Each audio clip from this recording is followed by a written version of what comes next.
अस्सलाम वालेकुम स्टूडेंट्स, मेरा नाम अम्मार मुजाहिद है और आज के इस लेक्चर में हम रिलेटेड रेट्स के मुतालिक जो प्रॉब्लम्स होते हैं उनको सॉल्व करना सीखेंगे।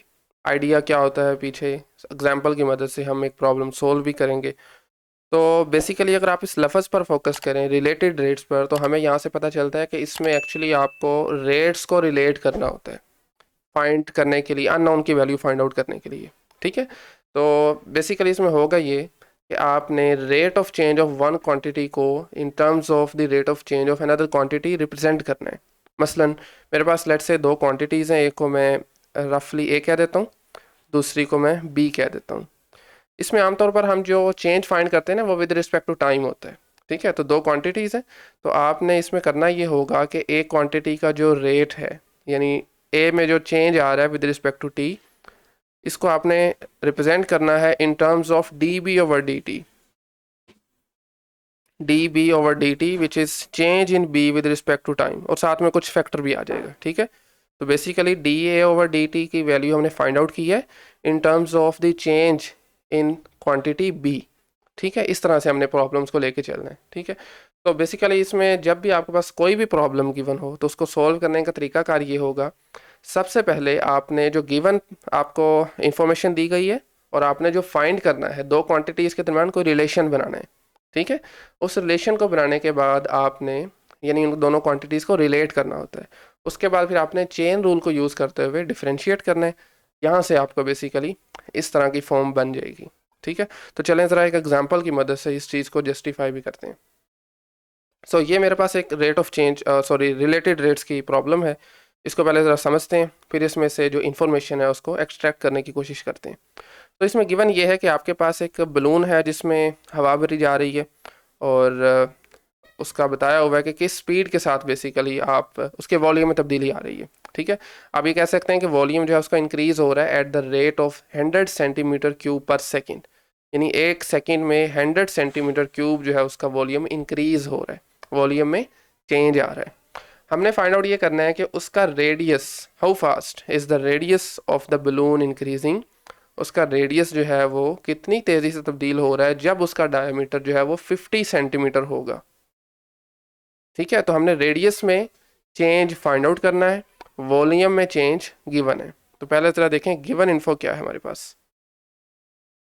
गिवन इन्फो हमारे पास क्या है इस केस में, simply we have the change in volume, of course with respect to time होगा, सेंटीमीटर क्यूब पर सेकंड है।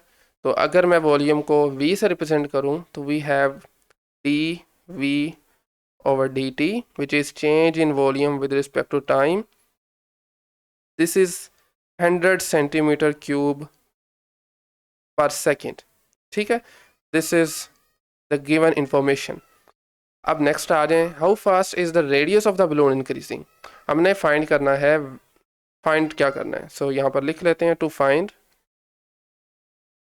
रेडियस में चेंज फाइंड आउट करना है व्हेन डायामीटर इज 50 सेंटीमीटर, यानी D R by D T.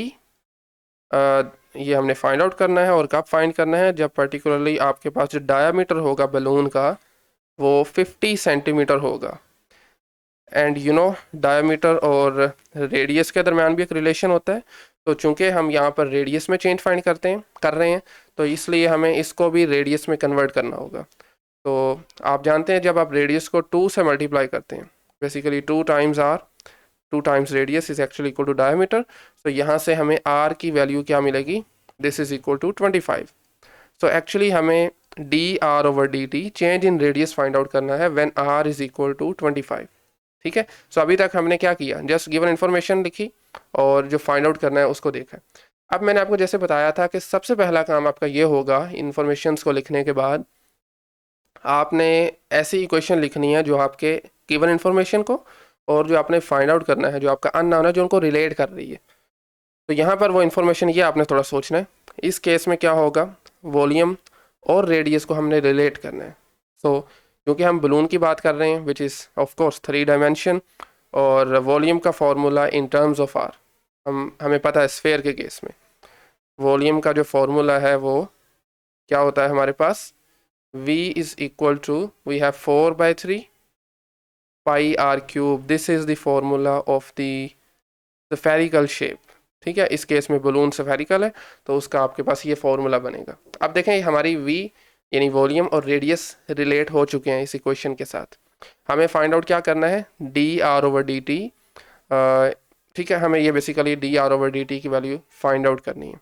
तो उसके लिए हमें v को डिफ्रेंशिएट करना पड़ेगा with respect to t, but यहाँ पर आप देख रहे हैं v is a function of r, so हमें यहाँ पर चेन रूल यूज़ करना पड़ेगा। चेन रूल हम यूज़ करेंगे जी, simply D V by D T इसके इक्वल हो जाएगा। चेन क्या बनेगी यहाँ पर, सिंपली आपने पहले डी वी को डिफ्रेंशिएट करना है with respect to r, then you have to differentiate r with respect to t, ठीक है, D R over D T. Well so यहाँ पर अगर आप देखें तो वी हैव कुछ इन्फॉर्मेशन तो आपके पास ऊपर गिवन है, यानी जैसे चेंज इन वॉल्यूम गिवन है which is actually equal to 100 centimetre cube per second, and this is equal to D V over D R. आपने इस वॉल्यूम को डिफ्रेंशिएट करना है विद रिस्पेक्ट टू आर, यानी डी ओवर डी आर, और volume आपको जानते हैं किसके इक्वल है, 4/3 पाई आर क्यूब, और साथ में आ जाएगा D R by D T,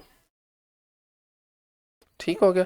so okay, D R by D T हमारे पास आ चुका है। अब आपने ये करना है कि इसको फर्दर डिफ्रेंशिएट करें ज़रा, तो हमारे पास आ जाएगा simply 4/3 which is a constant, और यहाँ पर पावर रूल लगेगा which is 3 pi R square, ठीक है। साथ में हमारे पास we have D R by D T, and this is equal to D V over D T. आप 100 लिख रहे हैं, D V over D T लिखने विच एक्चुअली चेंज, 100 का मतलब एक्चुअली यहाँ पर क्या है, ये चेंज है वॉल्यूम में विद रिस्पेक्ट टू टाइम, ठीक है ना।